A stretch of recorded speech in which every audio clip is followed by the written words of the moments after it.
How chess can revolutionize learning. Well, I want to start by painting a picture. It's downtown Cincinnati in the spring. And there's a square of about 50 chessboards, just like in that picture, but outside. And at each board is a middle school student from inner city Cincinnati. And in the center of the square is one of the greatest chess players on the face of the earth. He's playing what's called a chess simul. He goes around each board and plays each game simultaneously, just like in this picture. And while he's on one side of the square, on the other side, a gust of wind blows 3 boards right off the table. The pieces go flying, the kids start crying, their one chance to play one of the greatest players on the face of the earth, gone with the wind. And he looks over, and he sees what happens. And he comes over, and he picks up every single piece and puts back all 3 games the exact way they were. He had 50 chess games going on in his head at the exact same time, and he remembered every single one of them. Now, this is a story from a tournament. Oops. Well, there's supposed to be a picture there of lots of children, so just imagine lots of children, very diverse children. This is a story of a tournament that my brothers and I started a little over a decade ago in Cincinnati, and when we had this idea for a chess tournament in a football stadium, that's a Cincinnati Bengals stadium. When we had this idea to hold a chess tournament in a football stadium, we were quickly dismissed and even made fun of by some local politicians and radio hosts. And that was kind of understandable. Cincinnati was in a very bad way. It was reeling from nationally covered race riots. No one wanted to go downtown. And here were 3 boys babbling on about plastic pieces and a checkered board. But we continued with the idea. And our first year, we thought, maybe 50 kids will show up. 350 showed up, K through 12. And then the next year, 450, and then 550. And since then, we've had to cap it at 700 K through 12 students from 9 different states across the Midwest. It's one of the biggest tournaments in the country. Now, those politicians and radio hosts, they didn't underestimate us. I was like 8 years old. I was handing out flyers and doing whatever my brothers told me to do. What they underestimated was the game of chess. They underestimated its power. And they suffered from a common misconception that only smart people play chess, when in fact, it's the other way around. Chess makes you smart. It imbues you with values and skills that you'll use for the rest of your life, both in and outside the classroom. And we know this. We've proved this in study after study, that chess increases kids' test scores in math and problem solving, critical reading, spatial reasoning. And this isn't hard to understand. Just look at the board. Before even making a move, a kid is already learning graphing coordinates. Pawn to e4, knight to f3. But this is just a cherry on top of chess's true value. Life skills. Chess teaches you things like devising strategy and tactics, patience and concentration, and most importantly of all, understanding the consequences of your actions and thinking ahead.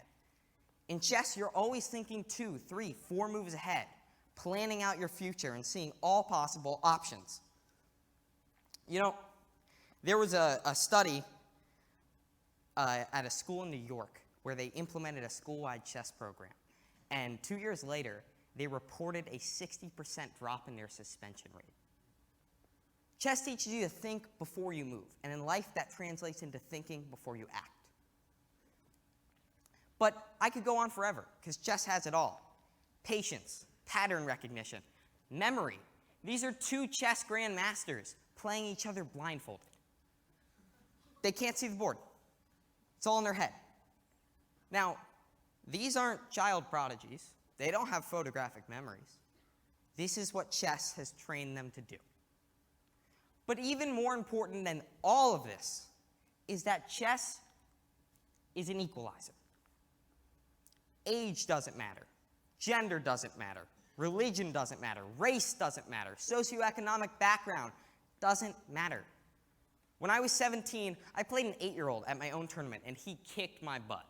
An 8-year-old. It was embarrassing. When I was 10, I played an 80-year-old man who spoke no English, and he didn't need to. Our common language was chess. We learned from each other, and we learned from the board. Now,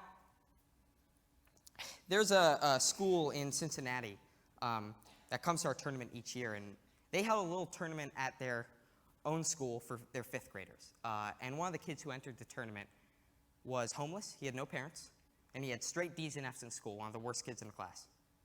And he got all the way to the finals, and he played the best kid in the class, and he beat him. And afterwards, he was holding his trophy, and he turned to his coach, and he was crying. And his coach said, "Why are you crying?" And he said, "I'm not stupid. My entire life, I thought I was stupid, but I can't be stupid. I just won a chess tournament." Chess is an equalizer. It gives kids confidence, and it raises their self-esteem, and it shows them that even if they don't have the resources, they still have the potential to succeed. So what do we take from all this? Well, we need to get chess in schools. There are programs from New York to Seattle that are doing a great job of this. But it's not enough. They need our help. In recent years, we've become so focused on quantitative measures and direct ways of getting to those quantitative measures that we've forgotten about indirect ways of getting there, like chess, which do increase those quantitative test scores, but also give kids more than that.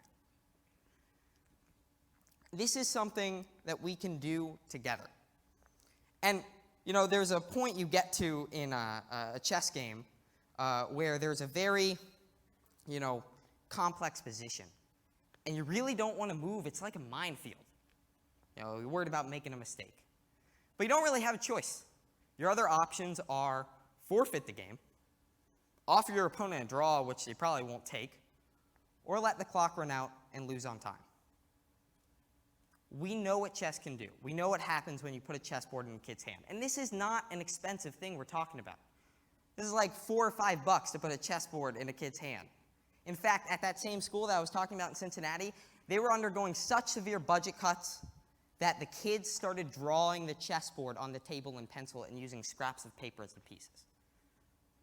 We can do this.